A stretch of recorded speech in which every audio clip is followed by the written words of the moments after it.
大家好，我係阿馬。今日我哋自費去到荃灣食一個小店嘅飲食火鍋，你可以先食咗個3選1嘅選擇，有雞煲、烤魚又或者酸菜魚，而且每一款呢都有好多唔同嘅味道湯底俾你選擇啊！今次嘅飲品呢唔係一罐罐咁樣，係茶餐廳形式任你飲嘅咖啡、奶茶，去到檸茶、檸樂、鹹檸七，甚至係啤酒都有得飲啊！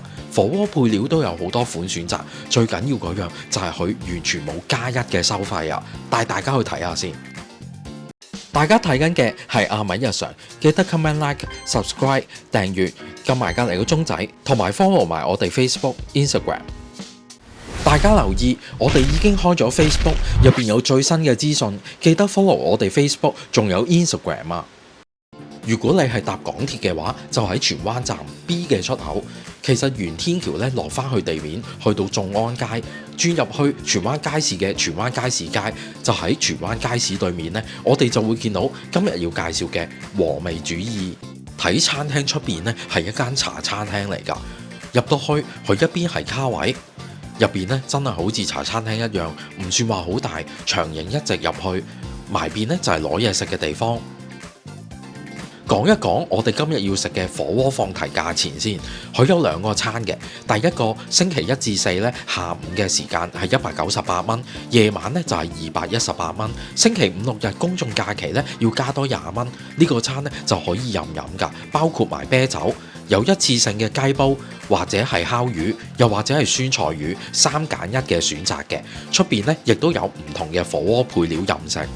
另外一個貴嘅餐係比平嗰個餐咧多咗每位一份頂級嘅手切牛頸脊同埋海鮮拼盤。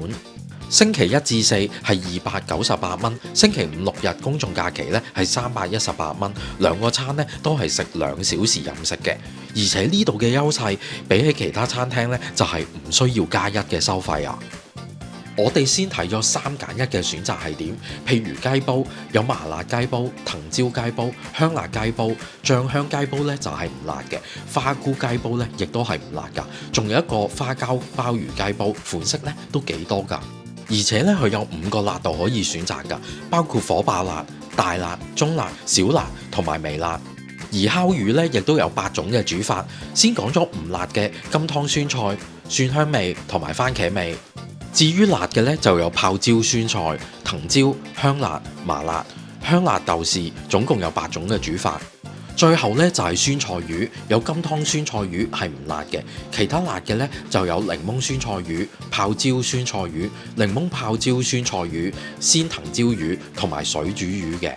本身餐廳咧仲有其他單點嘅嘢食㗎，好似小菜又或者串燒都有得食。當然呢個火鍋放題咧就冇包括呢啲嘢食嘅。任飲嘅飲品咧就好似茶餐廳咁樣，包括有咖啡、奶茶、檸茶、檸水、阿華田、朱古力，去到柚子蜜、凍檸樂同埋鹹檸七等等咧都有得飲啊！我哋就叫咗2杯嘅鹹檸七。嚟到嘅時候咧，估唔到係咁大杯㗎，大家睇下我隻手同埋個杯嘅比例，成杯咧都好重啊，裝滿晒冰，係落咗成個嘅鹹檸檬落去，好夠凍好飲啊！出邊嘅嘢食只係一個好細嘅範圍啊，係一個細嘅雪櫃，有辛辣麵同埋公仔麵。啤酒咧亦都有得任飲㗎，我眼見咧就有呢3個牌子，包括有喜力。火鍋配料咧有啲菜類、午餐肉、腸仔，有啲麵類、蔬菜、豆卜，去到有啲麻辣小食、牛柏葉、水餃、鴨血，仲有多款嘅丸類、漢堡扒、魚片頭、蟹柳同埋雲吞都有啊。肉類咧就有啲肥牛、雞件同埋手切牛，另外咧仲有啲蜆添啊。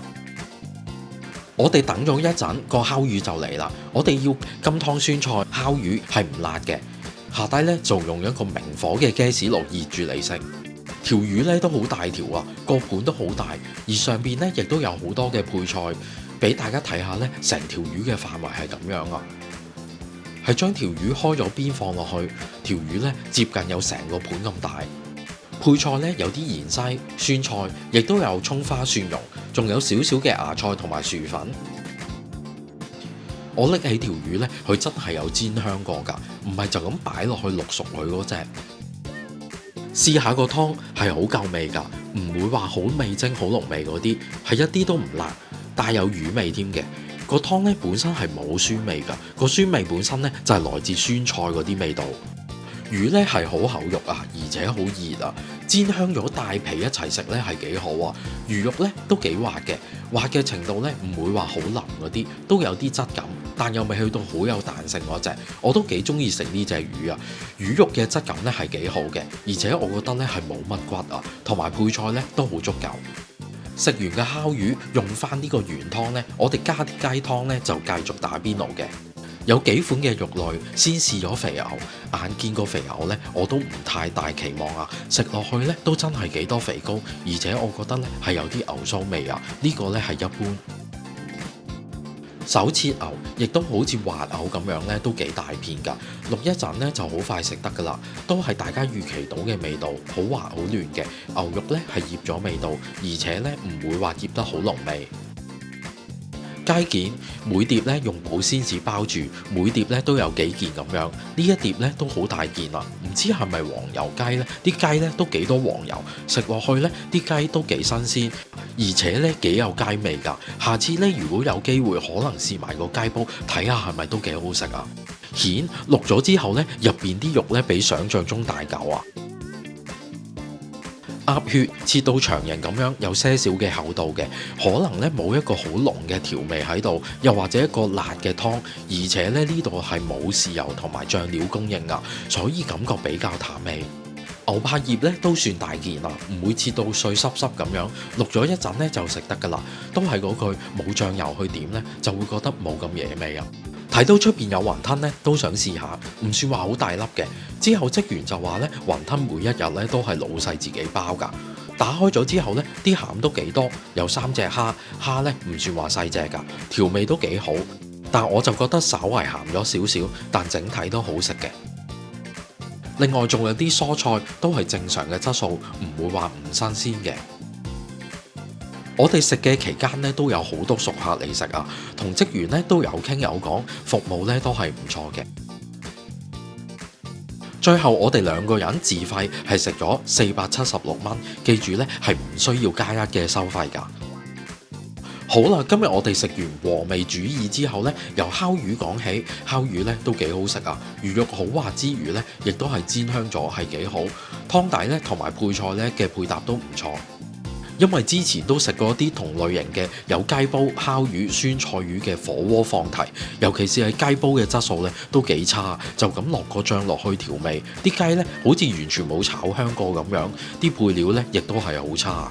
去到火鍋配料，由於係小店啊，佢擺放嘅位置呢一定唔會好似大餐廳又或者連鎖店放得咁好睇啊。火鍋配料嘅種類呢，我覺得係齊全嘅，屬於正常嘅質素，唔好期望會有好多嘅選擇啊。